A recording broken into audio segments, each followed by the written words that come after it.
Sina cha kujivunia katika ulimwengu huu. Hata nguzo ulizozitegemea zimekwisha toweka. Baba, mama, najua ameshatangulia mbele za haki, lakini matatizo nayopitia katika ulimwengu huu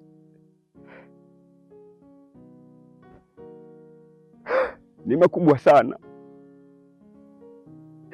Hata ndugu zangu wameshindwa kunisaidia. Baba, mama, nawakumbuka sana.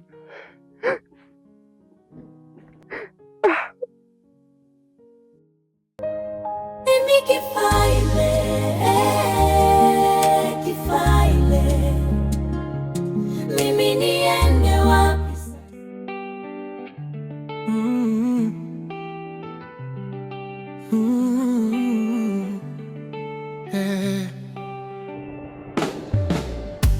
Tulikutana mjini jioni, ukacheka nikasahau maumivu. Nashukuru venye tumeonana saizi. Na kutumia message zangu aujibu, upo busy sana. Je, umekumbwa na nini? Sio kwamba sijibu, shida ni wewe hapo. Kila siku ulikuwa ukiniita getoni kwako, mimi natokea nakuja, yaani nakusikiliza, lakini wewe hutaki kutimiza tuliyokubaliana. Uliniahidi utanioa, lakini umekuwa ni mtu wa kunichezea tu na kuniacha. Au hauna nia na mimi? Sio hivyo, umesikia? Mimi nakupenda sana mama mtu. Kuna mchongo mimi nausikilizia. Unaona? Unajua masuala ya kuoa, yani lazima ukuwe na mshenga, lazima utume kwa wazazi, uende kwa wazazi. Kwa hiyo wewe sikilizia, nikipata mimi lazima nikuweke ndani. Mimi mwenyewe sipendi kuona unakaa nyumbani alafu mimi mwenyewe magetoni tu peke yangu. Mimi nakupenda kweli. Basi fanya hivyo, maana mimi mwenyewe nakupenda pia. Tulikutana mjini jioni, ukacheka nikasahau maumivu. Macho yako yakane. Mume wangu, nimewaiteni hapa na kikao cha dharura na mimi. Kama mnavyojua wazazi wa Kifaile wameacha mali nyingi sana. Kusani mashamba, nyumba paka tunayoishi hii. Kwa hiyo siwezi nikamkabidhi mali Kifaile. Kwa hiyo siwezi nikaruhusu. Aswa mama, hata mimi nilikuwa na wazo kama hilo. Mimi kwa hilo kwa kweli mimi simo kabisa, wala msinishirikishe. Umeona mwanangu, babako ameanza ya kwake. Kwa mimi na wewe tufuatilie hili jambo. Likifanikiwa babako mimi yani asinihusishe kwa kila kitu. Na hata asije kuniuliza. Hapo ndio tutakuja kumalizana na babako. Kweli mama. Laiti kama ningejua kama mmeniitia masuala kama haya, mimi hata nisingekuwepo. Nisingekuja kwenye hichi kikao. Mimi acha niendelee na majukumu yangu.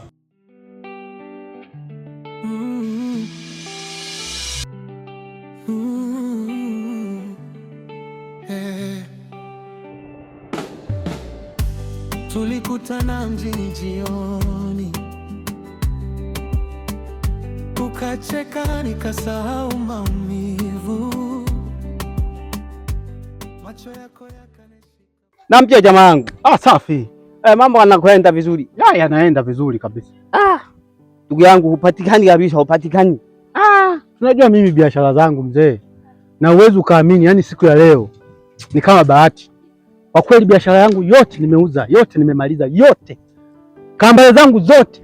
Yani hapa nina furaha. Na hapa unavyoniona, naenda nyumbani kamkute mke wangu. Umeona? Nilikwambia fanya biashara hiyo. Ni sawa kabisa. Sasa ndugu yangu, hauna kabuku sasa hapo aliko paki unisaidie. Unasema? Yaani sikia ndugu yangu, nakwambia hauna kabuku ambako akana kazi unisaidie. Iwembe. Hapo kwenye kukuazima buku itakuwa kazi ndugu yangu. Kumbuka Waswahili walisema hivi, ukipata kazi, fanya kazi na usiache kazi kabla hujapata kazi. Sasa ndugu yangu, wewe umeniomba 1000. Nyumbani kwangu kuna kazi. Naomba nikakupe kazi. Unasemaje? Sasa wewe ni ndugu yangu, ni jamaa yangu. Nimekuja kwako ili unisaidie, kama una Kabuku akana kazi unisaidie. Sasa wewe imebidi tena waanze kuniambia mimi nikafanya kazi kweli. Kweli huo ndo ujamaa kweli? Sasa kiufupi ni hivi, mimi 1000 ningekupa. Na hela ninazo, lakini siwezi nikakupa. Wewe ni mwanaume mwenzangu. Kaza. Umeona? Kama mwanaume kaza. Twende nikakupe kazi. Umeona? Mimi na kazi nyingi, tunaweza tukaenda mtoni. Umeona? Kwenda kuvua makambale mengine tukaja kuuza. Sawa, sasa huko tunamaliza siku ngapi? Huko tunaweza tukakaa hata siku 4, 3 hivi, sio nyingi. Umeona? Kwa kweli jamaa yangu, mimi siwezi kwenda mamtoni huko. Kwenda kumaliza siku 2, 3 hata 4. Kwa kweli mke wangu anapiga. Atakuja kunipiga mimi mpaka nichanganyikiwe akili. Mimi siwezi huko. Kama umeshinda kunisaidia Buku, bora ngoja mimi niende. Mimi siwezi. Yaani ningekuwa najua kama unanisimamishia ujinga kama huu, nisingesimama kwa sababu unanipotezea furaha. Nina furaha. Nataka nikafurahi na mke wangu, eh? Wewe unampenda mkeo, kakae, endelea kukaa na mke wako. Sawa? Sawa tu ndugu yangu, hata kama ukininyima au Kabuku, kwani kitu gani? Kwenda. Siendi mimi hata huko mamtoni kwako, unaenda wewe mwenyewe. Sawa tu, kwani nitakufikisha wapi? Na hiyo suruali kubwa hivi.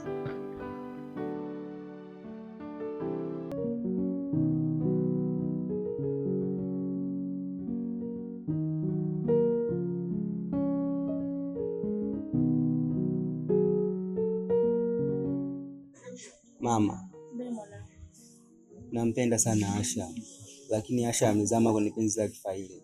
Utafanyeje ili nimpate? Mwanangu, tafaa juu chini. Kila kitu cha Kifaile takuwa nacho kwenye mama yangu mimi. Kwa usione mashamba, nyumba, kila kitu. Hata huyo mke wake utampata. Sasa mtoto wangu, wewe kwa hilo ondoa shaka. Sawa mama, nimefurahi kusikia hivyo. Nitafurahi sana kama nitampata Asha, maana nampenda sana.